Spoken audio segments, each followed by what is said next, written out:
पहला साप्ताहिक अखबार पूछा था मैंने तो गढ़ रेबार, पर्वतवाणी और रवाई मेल, तो तीनों जो न्यूज़पेपर हैं ये उत्तरकाशी से निकलते हैं। ठीक है, तो ये ध्यान रखना होगा आपको कि गढ़ रेबार कहाँ से निकलता था, पर्वतवाणी और रवाई मेल, तो तीनों कहाँ से हैं, उत्तरकाशी से। सीधा सीधा प्रश्न बन सकता है एग्जाम में कि रवाई मेल कहाँ से निकलता था, तो उत्तरकाशी हो गया। ठीक है, तो गढ़ रेबार जो न्यूज़पेपर था ये पहला साप्ताहिक अखबार था उत्तरकाशी का, और ये निकला था उत्तरकाशी जब जिला बना था उसके जिले बनने के 13 साल बाद, यानी कि 1973। तो ये आपको ध्यान रखना होगा कि उत्तरकाशी कब जिला बना था हमारा, 1960 में उत्तरकाशी जिले का गठन हुआ था।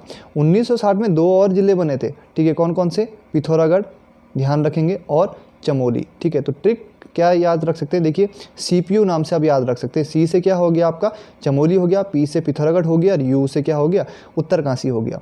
तो 3 जनपद बने थे 1960 में, चमोली, पिथौरागढ़ और उत्तरकाशी। और उत्तरकाशी जब जिला बना उसके 13 साल बाद 1973 में ये गढ़ रेबार पत्र निकला था, जो कि एक साप्ताहिक अखबार था। पर्वतवाणी की बात करें तो ये 1974 में निकला था। ठीक है, और रवाई मेल की बात करें तो ये 1998 में निकला था। तो रवाई घाटी कहाँ है, एक प्रश्न सीधा सीधा ये भी बन जाता है। ठीक है, तो रवाई घाटी कहाँ है, उत्तरकाशी जनपद में है। ठीक है, तो और रवाई कांड भी हुआ था उत्तरकाशी में। यहाँ से आप कनेक्शन बिठा सकते हैं और अन्य चीज़ों से, अन्य जो यहाँ से प्रश्न बन सकते हैं। ठीक है, जैसे रवाई कांड कब हुआ था, तो रवाई कांड भी एग्जाम में पूछा जा चुका है 1930 में। ठीक है, तो उस समय तो जो रवाई वाला ये उत्तरकाशी के इस एरिया की हम बात कर रहे हैं, ये कहाँ आता था, टिहरी जनपद में आता था। लेकिन जब उत्तरकाशी जिला बन गया तो ये रवाई किस में आ गया, उत्तरकाशी में आ गया। तो ये रवाई नामक स्थान कहाँ पे पर्टिकुलर हम बात करें तो बड़कोट के पास में है। ठीक है, कहाँ है, बड़कोट के पास में, और यमुना नदी के किनारे स्थित है। ये कौन सा, यमुना नदी के किनारे हुआ था ये कांड, कौन सा, रवाई कांड। तो यहाँ से कई प्रश्न बन सकते हैं। देखिए एक प्रश्न को आप क्या करना है, आपको कनेक्शन बिठाना है कहीं ना कहीं से। ठीक है, दूसरा जो प्रश्न था, झुमड़ा नृत्य गीत का संबंध किस जनजाति से है, तो काफ़ी सरल सा प्रश्न था क्योंकि आयोग ने एक बार पूछ लिया है, और जो प्रश्न एक बार आयोग ने पूछ लिया है वो अगर एग्जाम में गलत होता है तो ये आपकी तैयारी में कमी है। ठीक है, तो इसका सही उत्तर क्या है, थारू। तो झुमड़ा नृत्य गीत का संबंध किस जनजाति से है, तो थारू जनजाति से इसका संबंध है। तो चलिए चलते हैं अब हम अपनी टेस्ट सीरीज 17 की तरफ। ठीक है, पहला प्रश्न है, मंगलाछू ताल किस जनपद में स्थित है। किताबों में आपको ये प्रश्न नहीं मिलने वाला है। ठीक है, क्योंकि देखिए ये न्यूज़पेपर में आया हुआ प्रश्न था। जब सबसे पहले कहाँ मैंने इसके बारे में पढ़ा, न्यूज़पेपर में, और हमेशा मतलब आपको कहीं भी फेसबुक में, व्हाट्सएप में, यहीं भी मिलेगा कहाँ ये प्रश्न, तो ये न्यूज़पेपर में ही, न्यूज़पेपर के माध्यम से इस ताल के बारे में पता चला था। तो किताबों में नहीं है क्योंकि इस ताल तक पहुंचना इतना आसान भी नहीं है। तो मंगलाछू ताल किस जनपद में स्थित है, उत्तरकाशी जनपद में स्थित है। तो तालों से भी हमारे एग्जाम में कई प्रश्न बनते हैं।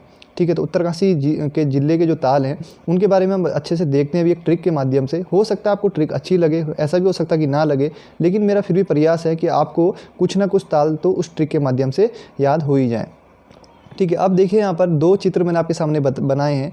ठीक है, लड़के का चित्र है, लड़का लग तो नहीं रहा है कहीं से, लेकिन फिर भी मान लेते हैं। ठीक है, 2 लड़के मैंने आपके सामने बना दिए हैं, एक का नाम है केदार और एक का नाम क्या है, मंगलू। पहले एक बार आप कहानी आराम से सुन लीजिए, उसके बाद जो इस कहानी से ताल निकल कर आएंगे तो मुझे उम्मीद है कि आपको बहुत से यहाँ पर जितने भी ताल मैं बताऊँगा आपको याद हो जाएंगे। ठीक है, और खासकर जो नए अभ्यर्थी हैं उनके लिए तो बहुत ही बढ़िया रहेगी ट्रिक, क्योंकि जो पुराने अभ्यर्थी हैं उन्होंने तो याद कर लिए हैं अच्छे से, लेकिन जो नए हैं जिन्होंने अभी तक अच्छे से नहीं पढ़ा है, तो देखिए केदार नाम का एक लड़का है, मंगलू नाम का एक लड़का है। ठीक है, 2 लड़के हैं और दोनों क्या हैं, भाई हैं। ठीक है, और इनके जो डैडी हैं, डैडी मतलब पिता या जनक भी कह सकते हैं उसको। ठीक है, क्या कह सकते हैं, जनक भी कह सकते हैं ना। तो डैडी या जनक कौन है, ये हैं काणे। आँख इनके पास 6 है, लेकिन क्या है, ये काणे हैं। ठीक है, 6 आँख होने के बावजूद भी क्या हैं, काणे हैं। तो इनके पास देखिए ये काणे हैं, कौन, पिता। ठीक है, और दोनों लड़के क्या हैं, बेरोजगार हैं। ठीक है, दोनों लड़के कुछ कमाते नहीं हैं, तो इनको बड़ी टेंशन हो जाती है कि हम अपने घर का खर्चा कैसे उठाएंगे। ठीक है, तो ये सोचते हैं कि अब क्या करते हैं, हम चोरी करते हैं। ठीक है, नौकरी तो कहीं लग नहीं रही है, तो अब क्या करते हैं, चोरी करते हैं, और एक कंडी बनाते हैं लकड़ी की, और लकड़ी की कंडी बना के चोरी करने जाते हैं। सबसे पहले सोचते हैं कि यार मम्मी के लिए क्या लेनी है, साड़ी लेनी है, तो साड़ी चोर देते हैं मम्मी के लिए। कहाँ से, दुकान से एक साड़ी चोर दी। अब इन्होंने सोचा चलो साड़ी तो ठीक है, लेकिन खाने पीने के लिए भी तो कुछ होना चाहिए ना घर में, तो उसके बाद क्या चोरेंगे, खीरा चोर देंगे घर के लिए। चलो भाई खाने पीने के काम आ जाएगा खीरा। और सारा जब ये चोर के जाते हैं घर जाएंगे और जी भर के नाचेंगे, जी भर के नाचेंगे। अब खुश हो गए ना तो नाचेंगे, और नाचने के बाद क्या होगा, फिर लंबे होके सो जाएंगे। अब थोड़ा सा ध्यान से सुनना। ठीक है, केदार ताल। ठीक है, केदार से हो जाएगा आपका केदार ताल उत्तरकाशी में। देखिए केदारनाथ कहाँ है, रुद्रप्रयाग में है। तो आप ऐसा मत सोचना एग्जाम में कि केदार ताल भी कहाँ है, रुद्रप्रयाग में। तो ये प्रश्न थोड़ा कंफ्यूज कर सकता है। तो केदार ताल आपको ध्यान रखना कि उत्तरकाशी जनपद में स्थित है। मंगलू से मंगलाचू ताल मैंने आपको बता ही दिया है अभी, ठीक है, मंगलाचू ताल, ठीक है। तो ये भी आपको ध्यान रखना है, कौन सा ताल, मंगलाचू ताल, ठीक है। तो ये मंगलाचू जो ताल है ये नीले पानी का ताल है, नीले पानी के लिए प्रसिद्ध है, ठीक है। अब देखिए इनके डैडी, ठीक है, डैडी है ना, डैडी कह लीजिए या जनक कह लीजिए, ठीक है। तो डैडी क्या हैं, 6 आँख वाले हैं। तो डैडी से आपको ध्यान रखना है, डैडी से डोडी, ठीक है, क्या रखना ध्यान, डोडी ताल, ठीक है, डोडी ताल। और ये डोडी ताल जो प्रसिद्ध है उत्तरकाशी में द्राउड़ मछलियों के लिए प्रसिद्ध है। कौन सी मछलियों के लिए, द्राउड़ मछलियों के लिए प्रसिद्ध है। और ये चारों तरफ से भोजपत्रों के वृक्षों से घिरा हुआ है डोडी ताल, ठीक है। ये अन्य विशेषताएं इस ताल की। तो डोडी, डैडी से क्या हो जाएगा, डोडी ताल हो जाएगा, ठीक है। और डैडी की क्या है, 6 आँख है, डैडी की क्या है, 6 आँख। 6 आँख का मतलब है कि जो डैडी है ना, ये डैडी से डोडी ताल बनाया मैंने। तो डोडी ताल क्या, 6 कोनों वाला ताल है। तो उत्तरकाशी जनपद का एक ऐसा ताल जिसके 6 कोने हैं। तो 6 कोनों वाला ताल कौन सा है, डोडी ताल। लेकिन पिताजी इसके फिर भी क्या हैं, काणे हैं। तो काणा से आपको ध्यान रखना होगा, काणा ताल, ठीक है। काणा से कहिए तो सभी को पता ही होगा, काणा ताल, अंधा ताल भी कहा जाते हैं। बिना जल वाला ताल है, पानी नहीं होता इसमें, तो इसको काणा या अंधा ताल के नाम से जाना जाता है। अब एक ताल मैंने यहाँ पर, डैडी को क्या कहते हैं, जनक भी कहते हैं। तो जनक ताल भी कहाँ है, उत्तरकाशी में। बहुत ही महत्वपूर्ण है ये ताल, ठीक है। ऐसा नहीं है कि आपको ये हर किताब में मिल जाएगा, परीक्षावाणी में भी दिया गया इसके बारे में। तो जनक ताल कहाँ है, उत्तरकाशी जनपद में स्थित है। आपने एक जाति सुनी होगी, जाड़, एक भोटिया की उपजाति है। कौन सी, भोटिया की उपजाति, कौन सी है, जाड़, ठीक है। तो उत्तरकाशी जनपद में है, कौन सी, जाड़ उपजाति है जो भोटिया की। और इनका जो मूल स्थान है वो कौन सा है, जादुंग गांव है। उत्तरकाशी का एक गांव है जादुंग, तो ये इनका क्या है, मूल गांव है। और इसी गांव के पास में क्या है, जनक ताल स्थित है। और ये जो जाट उपजाति है ना, ये जनक को ही अपना वंशज मानती है। तो जनक को वंशज मानती है, तो हो सकता है कि उसी के नाम पे इस ताल का नाम क्या हो गया, जनक ताल हो गया। तो ध्यान रखेंगे, जनक ताल का है, उत्तरकाशी जनपद में स्थित है। काणा से बात हो गई, काणा ताल। ये सारे ताल आपको परीक्षाओं में मिल जाएंगे। कंडी बनाई थी लकड़ी की चोरी करने के लिए, क्योंकि घर में खर्चा चलाना था। तो कंडी से आप ध्यान रखेंगे, फाच कंडी, क्या रखेंगे ध्यान, फाच कंडी ताल। तो फाच कंडी ताल भी कहाँ है, उत्तरकाशी में। अब चोरी करने गए, ठीक है। तो साड़ी से, साड़ी से क्या ध्यान रखना है आपको, रोही साड़ा, क्या ध्यान रखेंगे, रोही साड़ा त्याल, रोही साड़ा त्याल। तो आराम से याद हो जाएगा, रोही साड़ा ताल। खीरा से खीड़ा ताल, ठीक है। भर के, जी भर के नाचेंगे घर जाके, तो भर से भराण सरताल, ये महत्वपूर्ण है, ठीक है। कौन सा, भर से क्या हो गया, भराण सरताल, भराण, देखिए भराण सरताल, ठीक है। ये देखिए भराण सरताल, देखिए एक तो भराण सरताल है और एक अलग से यहाँ पर सरताल भी है, ये भी आपको ध्यान रखना है, ठीक है। अलग से कौन सा है, सरताल भी कहाँ है, उत्तरकाशी में ही स्थित है। तो ये कहाँ पे है सरताल, ये अगर हम इसकी बात करें तो बड़कोट के पास में ये स्थित है सरताल। अब जी भर के क्या करेंगे, नाचेंगे ना, तो नाचने से क्या होगा, नाचेंगे, नाच से नचिकेता ताल, कौन सा ताल, नचिकेता ताल। तो ये नचिकेता ताल भी कहाँ पर स्थित है, उत्तरकाशी जनपद में ही स्थित है। लंबे सो जाएंगे, नाचने के बाद थक जाएंगे तो क्या करेंगे, सो जाएंगे, लामा ताल। तो लामा ताल भी कहाँ है, उत्तरकाशी जनपद में स्थित है। तो उम्मीद है आप लोगों को याद हो जाएगी। एक बार आप कहानी को इस प्रकार से अपनी रफ कॉपी में बनाइए, थोड़ा सा कनेक्शन बैठाइए, और जितने भी आप अपने दिमाग की खुरापाती सोच सकते, सोचने का प्रयास कीजिए, आसानी से ये ताल आपको याद हो जाएंगे, ठीक है। तो पहला प्रश्न तो हमारा हो गया, ठीक है। कौन सा था, मंगलाचू ताल। तो मंगलाचू ताल कहाँ है, आपके उत्तरकाशी जनपद में स्थित है। अब देखिए दूसरा प्रश्न है, रोनाल्ड रोज को किस वर्ष नोबेल पुरस्कार दिया गया था, ठीक है। रोनाल्ड रोज को किस वर्ष नोबेल पुरस्कार दिया गया था, तो इसका उत्तर है 1902 में नोबेल पुरस्कार दिया गया था। तो दोस्तों देखो, नोबेल पुरस्कार से एग्जाम में बहुत सारे प्रश्न बनते हैं। जैसे नोबेल पुरस्कार की स्थापना कब हुई थी, तो 1901 में स्थापना हुई थी। तो ये चीज़ें आप ल्यूसेंट से अच्छे से पढ़ लीजिए, आने वाले जितने भी एग्जाम है ना, आपको इस प्रकार के विविध प्रश्न कभी भी देखने को मिल सकते हैं। पहले नोबेल पुरस्कार 5 विषयों में दिए जाते थे, फिर 6 विषयों में दिए जाने लगे। तो आपको इस विविध टाइप के प्रश्नों को पढ़ना बहुत ज़रूरी है। जैसे भौतिक विज्ञान के क्षेत्र में पहला नोबेल किसको मिला, इस प्रकार से प्रश्न बन जाते हैं। रसायन विज्ञान के क्षेत्र में पहला नोबेल किसको मिला, ठीक है। चिकित्सा के क्षेत्र में पहला नोबेल किसको मिला, साहित्य के क्षेत्र में पहला नोबेल किसको मिला। तो इस प्रकार के प्रश्न आपको याद करने जरूरी हैं, और ये आपको किसी कोचिंग सेंटर में नहीं पढ़वाए जाएंगे, ये आपको खुद से ही करने होंगे। ल्यूसेंट में आप विविध वाला जो पार्ट है पीछे, उसको अच्छे से पढ़िए।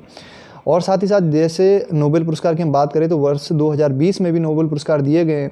तो लेटेस्ट जो दिए गए हैं 2020 में, उनको भी आप पढ़ लीजिए। वहाँ से भी आपके एग्जाम में प्रश्न बनेंगे, चाहे कोई सा भी एग्जाम हो। यूपीपीएससी की बात करूँ मैं, अगर स्क्रीनिंग परीक्षा होती है अगर प्रवक्ता की, तो देखिए वहाँ पर आपको नोबेल पुरस्कार से प्रश्न देखने को मिल सकता है।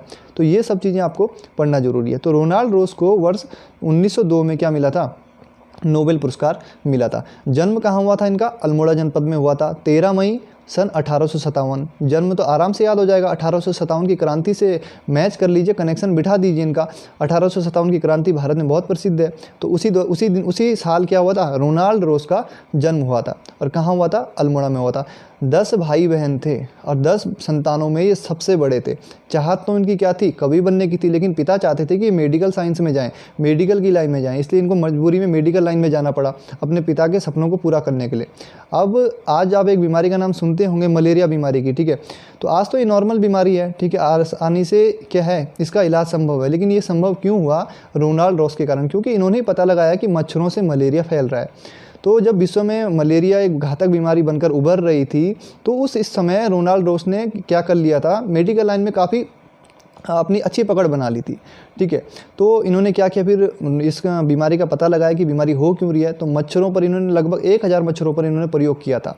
और जब ये पेशेंट्स का टेस्ट लेते थे, जो भी मरीज़ होते थे उनका टेस्ट लेते, तो इंजेक्शन से जब उनका ब्लड निकालते थे तो जो रोगी होते थे वो डरते थे सुई लगाने से। तो 1 रुपये देते थे ये कि मैं आपको 1 रुपये दूंगा और आप मुझे क्या कीजिए? सुई लगाने दीजिए।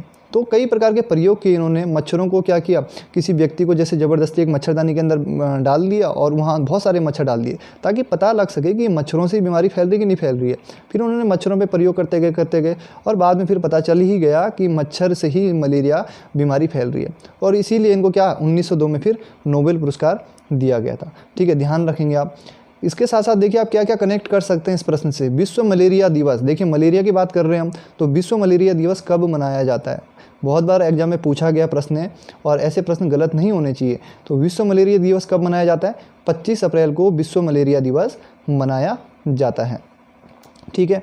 अब चलते हैं अगले प्रश्न की ओर, ठीक है। तो सियासैन अग्निकांड षड्यंत्र में मुख्य भूमिका किसने निभाई थी? तो उत्तराखंड से सियासैन अग्निकांड का संबंध है और ये सियासैन अग्निकांड कहाँ हुआ था? चमोली जनपद में हुआ था, ठीक है। सियासैन में इन्होंने जो सरकारी दस्तावेज थे वहाँ पर जला दिया था एक व्यक्ति ने, और उन व्यक्ति का नाम क्या है? नारायण सिंह। क्या नाम है? नारायण सिंह। तो ध्यान रखेंगे सियासैन अग्निकांड षड्यंत्र में मुख्य भूमिका किसकी थी? नारायण सिंह की थी। और ये कांड कहाँ हुआ था? चमोली जनपद में हुआ था। चौथा प्रश्न है, Lonely Furrows of the Borderland नामक पुस्तक के रचयिता कौन है? ठीक है, Lonely Furrows of the Borderland नामक पुस्तक के लेखक कौन है? तो देखिए कल्याण सिंह पांगती। क्या है इसका उत्तर? कल्याण सिंह पांगती। देखिए लोनली का मतलब क्या होता है? अकेला। लोनली मतलब अकेला, ठीक है। तो लोनली का मतलब अकेला, और जो व्यक्ति हर किसी का कल्याण करने की सोचता है ना, वो अक्सर अकेला रह जाता है। आप इस तरीके से क्या कर सकते हैं? कनेक्ट कर सकते हैं, ठीक है। तो जो व्यक्ति हर किसी का कल्याण करने की सोचता है वो अक्सर क्या है? अकेला रह जाता है। इस पे आपने शायरियाँ भी काफ़ी सुनी होगी। तो इन चीज़ों को आप कनेक्ट करते हुए चले। तो लोनली, अगर आप मतलब लोनली हो गए आप, मतलब ज़्यादा कल्याण करने की सोचोगे ना, तो खुद का ही क्या हो जाता है? कई बार कल्याण हो जाता है। तो ध्यान रखेंगे कल्याण सिंह पांगती के द्वारा ये पुस्तक लिखी गई थी। अब बात करें मरोज त्योहार किस जनजाति का प्रमुख त्यौहार है? तो देखिए काफ़ी महत्वपूर्ण प्रश्न है भी कि किस जनजाति का किस जनजाति का ये मुख्य त्यौहार है। तो इसका जो सही उत्तर है थोड़ा सा एक मिनट, हाँ, तो मरोज त्यौहार किस जनजाति का प्रमुख त्यौहार है? जौनसारी का। जौनसारी जनजाति का प्रमुख त्यौहार है और जौनसार बाबर क्षेत्र में मनाया जाता है। दीपावली के 1 माह बाद मनाया जाता है। तो आपने पांडवों को जब क्या कहते हैं, द्रौपदी का जब चीरहरण हुआ था, ठीक है, तो जब द्रौपदी का चीरहरण हुआ था तो वहाँ पर दुशासन, ठीक है, दुशासन और दुर्योधन का नाम निकल कर आता है सामने, ठीक है। तो वहाँ पर द्रौपदी ने एक प्रतिज्ञा ली थी कि मैं क्या करूँगी? दुशासन के खून से ही क्या करूँगी? अपने बालों को बांधूंगी। मतलब जब दुशासन मरेगा, ठीक है, तो उसके खून से क्या करूँगी? अपने बालों को धुलूंगी और उसके बाद ही अपने बालों को बांधूंगी। तब तक मैं अपने बाल नहीं बांधूंगी। द्रौपदी ने ये प्रतिज्ञा ली थी। तो इसी मान्यता के चलते ऐसा माना जाता है कि यहाँ की महिलाएं क्या करती है? मरोज त्यौहार के दिन व्रत रखती है और इस बकरे रूपी दुशासन की बलि देने के बाद पूजा उपरांत क्या करती है? अपनी चोटी बांधती है। बकरे रूपी दुशासन क्यों कहा मैंने? क्योंकि इस दिन बकरे की बलि दी जाती है। यहाँ पर 1 वर्ष तक उस बकरे को पाला जाता है और 1 वर्ष बाद जब मरोज त्यौहार आता है तो उस बकरे को फिर मार दिया जाता है और बकरे को क्या दुशासन का रूप मानते हुए उसकी बलि दी जाती है। तो ये तो महत्वपूर्ण नहीं है, लेकिन आपको ये ध्यान रखना है कि मरोज त्यौहार क्या है? जौनसार बाबर क्षेत्र का एक प्रमुख त्यौहार है। एवरेस्ट के देवता किसकी रचना है? ठीक है, एवरेस्ट के देवता, तो ये बहुत ही आसान सा प्रश्न है। देखिए विद्यावती डोभाल की, ठीक है, विद्यावती डोभाल की। ये भी आपकी परीक्षा वाणी से है, बहुत से अभ्यर्थियों को पता नहीं होगा, क्योंकि देखिए बहुत सारी रचनाएं हैं याद करने के लिए। परीक्षा वाणी में अगर आप व्यक्तित्व वाला टॉपिक पढ़ते हैं तो वहाँ पे बहुत सारी रचनाएं। तो विद्यावती डोभाल की क्या है? रचना है एवरेस्ट के देवता, और इनको क्या गढ़वाल की पहली महिला लेखिका भी माना जाता है। दुग्गल बिट्टा बुग्गल क्या है? ठीक है, तो काफ़ी आसान सा प्रश्न है ये भी। ठीक है, तो कहाँ है? रुद्रप्रयाग जनपद में दुग्गल बिट्टा बुग्याल स्थित है। अगला प्रश्न है, उत्तराखंड का दूसरा साइबर थाना कहाँ खोला जाएगा? तो देखिए बहुत ही महत्वपूर्ण प्रश्न है, रुद्रपुर में ये खोला जाएगा। तो अक्टूबर 2020 में ही प्रस्तावित हुआ है कि रुद्रपुर में क्या होगा? दूसरा साइबर थाना खोला जाएगा। पहला साइबर थाना कहाँ है? 2015 में खुला था। कहाँ पे खुला था? देहरादून में खुला था, दून में खुला था 2015 में। और दूसरा कहाँ खुल गया? अब रुद्रपुर में खुल गया है। अब कब खुल रहा है? 2020 में। तो टोटल कितने साइबर थाने हो गए? 2 हो गए। ठीक है, एक गढ़वाल में हो गया और एक कुमाऊं में हो गया। यहाँ के लोगों को काफ़ी दिक्कत होती थी, तो इसलिए क्या कर दिया? रुद्रपुर में भी एक साइबर थाना खोल दिया गया। तो ठीक है दोस्तों, इस प्रकार की टेस्ट सीरीज हमारी चलती रहे।